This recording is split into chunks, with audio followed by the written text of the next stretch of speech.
మైలవరంలో అంతర్జాతీయ స్థాయి sports city. Greater Warangal commissioner serious. ప్రేమించి మోసపోయానని యువతి ఆత్మహత్య. అనంతపురంలో పాలస్తీనా జెండా కలకలం. ఇలాంటి మరిన్ని వార్తల్ని 30 సెకండ్స్ ఫుల్ న్యూస్ లో చూద్దాం. ఎన్టీఆర్ జిల్లా మైలవరం నియోజకవర్గంలో స్పోర్ట్స్ సిటీ ఏర్పాటు చేసే అంశాన్ని పరిశీలిస్తున్నామని చెప్పారు. ఇందుకోసం 2000 ఎకరాల భూమి అవసరం పడుతుందని చెప్పారు. మైలవరం నియోజకవర్గంలో భూములు పరిశీలించారు మంత్రి నారాయణ. కృష్ణలంక భూముల్లో స్పోర్ట్స్ సిటీ ఏర్పాటు సాధ్యాసాధ్యాలపై కమిటీని 30 రోజుల్లో ఏర్పాటు చేస్తామన్నారు. భవిష్యత్తులో ఒలింపిక్స్ నిర్వహించేలా స్పోర్ట్స్ సిటీ ఉండాలని సీఎం చంద్రబాబు చెప్పారన్నారు.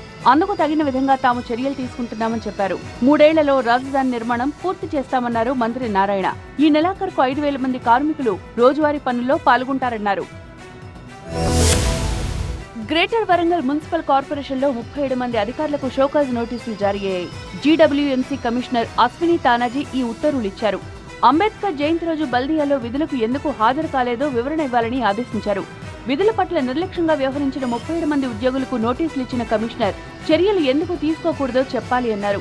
నోటీసుల లిస్టులో సూపరింటెండెంట్, ఇంజనీర్, డిప్యూటీ కమిషనర్, జిల్లా అగ్నిమాపక అధికారులున్నారు. మిగతా వారంతా డిప్యూటీ ఇంజనీర్లు, అసిస్టెంట్ ఇంజనీర్లు, జీడబ్ల్యూఎంసీ ప్లానింగ్ ఆఫీసర్స్ ఉన్నారు.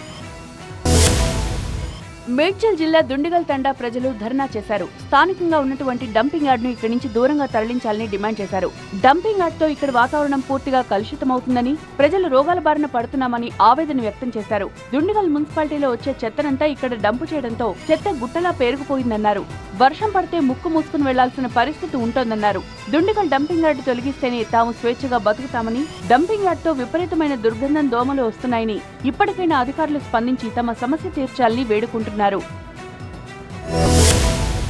అనంతపురం పట్టణంలో పాలస్తీనా జెండా కలకలం రేపింది. వక్ఫ్ బిల్లుకు వ్యతిరేకంగా నిర్వహించిన ర్యాలీలో పాలస్తీనా జెండా కనిపించింది. సోషల్ మీడియాలో పాలస్తీనా జెండా వీడియోలు వైరల్ అయ్యాయి. మన జాతీయ జెండాలతో పాటు పాలస్తీనా జెండాతో ర్యాలీ నిర్వహించడంపై అనంతపురం డీఎస్పీకి ఫిర్యాదు చేశారు బీజేపీ నాయకులు. శాంతియుతంగా నిరసన తెలిపే చోట ఇలాంటి చర్యలు దేశ ప్రతిష్టను దిగజారుస్తున్నాయని ఫిర్యాదులో పేర్కొన్నారు. ర్యాలీకి అనుమతి కోరిన వారిపై కఠిన చర్యలు తీసుకోవాలి అన్నారు. దీంతో ర్యాలీ జరిపే నిర్వాహకులు వివరణ ఇవ్వాలని ఆదేశించారు డీఎస్పీ.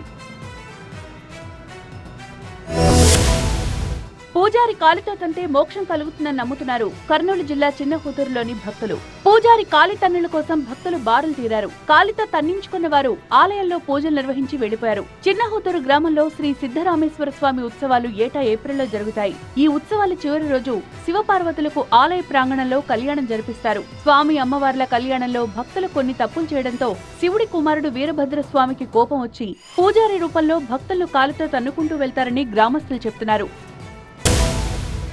భావ ప్రకటన స్వేచ్ఛ అంటూ సోషల్ మీడియాలో అడ్డగోలు పోస్టులు పెడితే జైలుకు వెళ్లడం ఖాయమని హెచ్చరించారు శ్రీ సత్యసాయి జిల్లా ఎస్పీ రత్న. పుట్టపర్తి జిల్లా పోలీస్ కార్యాలయంలో సోషల్ మీడియా పోస్టులపై ఎస్పీ రత్న మాట్లాడారు. కదిరిలో సోషల్ మీడియాలో 2 మతాల మధ్య విద్వేషాలు రెచ్చగొట్టే విధంగా పోస్ట్ చేసిన ఓ వ్యక్తిని అరెస్టు చేసినట్లు తెలిపారు.